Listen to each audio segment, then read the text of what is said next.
with Bronny, I want to clarify one thing you just said, which is Rob and I did not give Bronny anything. Bronny has earned this. Well, I understand what everyone is going through. But boy, is this community... Hands up! Smith, kick, Bronny James. Off. Thursday afternoon for that fight. So you hope that over that time, Austin gets that much additional time that Bronny has earned this. Yeah, I don't think so. One of the most forced storylines, forced narratives in the NBA right now is the idea of Bronny James is an NBA player, and the idea of him being in the NBA is something especially admired, celebrated, and applauded by fans around the globe. When of course in reality, Bronny James being in the NBA, it's a total PR move, reality stunt, and an ego booster on part of LeBron James. Because of course Bronny is the worst player in NBA history. Rush up the floor. Bronny James for three. Ooh, he got pushed that time by Roddy. Here's James all the way. You suck. Now that statement at face value, it might seem a little bit delusional, far-fetched, and it might come off as hating. But I'm here to tell you guys, it's not far-fetched, not stretching it, that Bronny James in fact is the worst player of all time. As looking through NBA history at individual seasons where players play at least 10 games, in all of NBA history, there are 23,008 such seasons. And if you take those individual years, ranking from the best PR to the worst PR, Bronny James on that list ranks 22,997th in the bottom 1% NBA players all time. I mean, think about that for a second. Bronny James, compared to his peers right now in the moment, is the worst player in the NBA based off PR. But compared to the entire NBA's history, he's still bottom 15 all time. And looking at that bottom 15 which Bronny James does fall in, out of the worst PRs of all time, ranked off field percentage, Bronny James out of those players ranks 11th of 12. The only player in NBA history with a worse field percentage and PR than Bronny James this year is a guy from 1989 named Rolando Fiera, who played for the Blazers. So technically speaking, Bronny James, he's not the worst player in NBA history, he's the second worst. Because of course Rolando shot 5.6%, compared to Bronny James, who's at a respectable 6.3%. James, guarded by Tyson, steps back. Let's go home! Let's go home, ladies and gentlemen! Let's go home! Now, looking at Bronny's overall numbers, I mean, of course this guy is a bench warmer, plays garbage minutes, but his numbers even then are just absolutely horrific and shocking. And looking at these numbers, 0.3 points per game, 0.4 boards, 0.3 assists on pitiful shooting. I mean, if you watch this guy play on any given night, he looks like some person's nephew snuck on the court, got a jersey, and is playing for fun.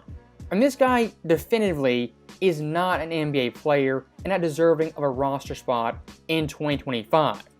And again, compared to his contemporaries in just this season, Bronny James definitively is the worst player in the NBA. As looking at players this year who take at least 15 shots per game, Bronny James ranks dead last, 458 of 458 at 6.3% shooting, totaling 1 of 16. And here's the catch. The second worst shooter in the NBA is a guy named Adam Flagger. He ranks 457. And Flagger, despite being the second worst player, is still 10% higher than Bronny James. Come on, man, damn! If you're a quote-unquote professional NBA player, that's your job, what you do, and expect to have some offensive game, going 1 of 16 shooting, regardless of the minutes production, that on its own is absolutely abysmal. That's why people watching his G League games, seeing him score 15 points here, 20 points there, against guys who are nobodies will never make in the NBA, and even the best players in the G League are 10th, 11th, and 12th men. So Bronny James having mild success in the G League, translating to the NBA, it's non-existent. 5. Bronny James. Knock away. Bronny had it intercepted. And Council. Showtime! And even looking at Bronny's G League numbers, I mean, they're mid-tier G League numbers, average G League numbers, 16 points per game, under 40% shooting, abysmal from 3, abysmal from the line, with 2.9 turnovers.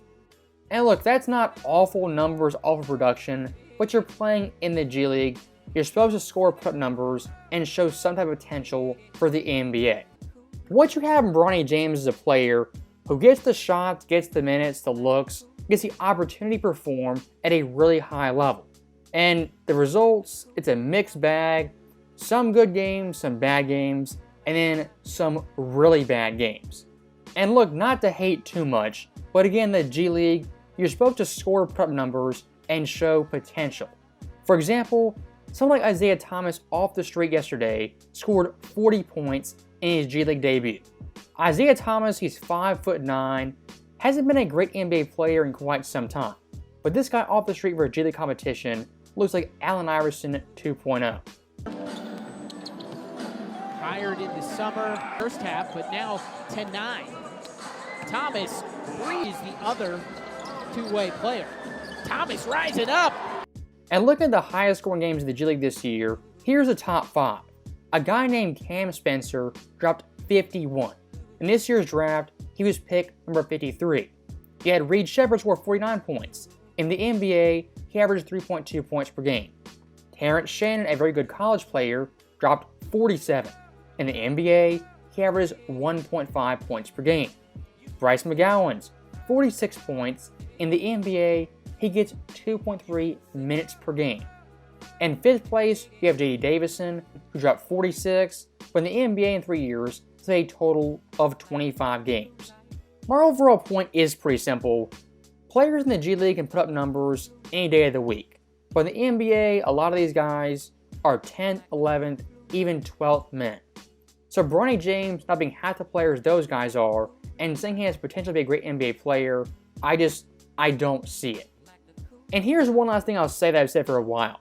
If you want to be a role player in the NBA, a very good role player, you have to have one specific skill or trait that separates you from the rest of the pack. Someone like Ricky Counts, who went undrafted last year, his one standout trait is having bounce, having great speed, and athletic ability. Someone like Cam Spencer, Quincy Oliveira, their one unique trait is being knocked down shooters. For Bronny James, he's kind of a D+, C- in really all areas. Average ball handler, average defense, below average shooter, and also undersized. So that right there is the end of the video, and once again I'll restate it, Bronny James is the worst player in the NBA currently, and debatably the worst player in NBA history. As always, thank you guys for watching, hope you enjoyed it. I'll see you next time.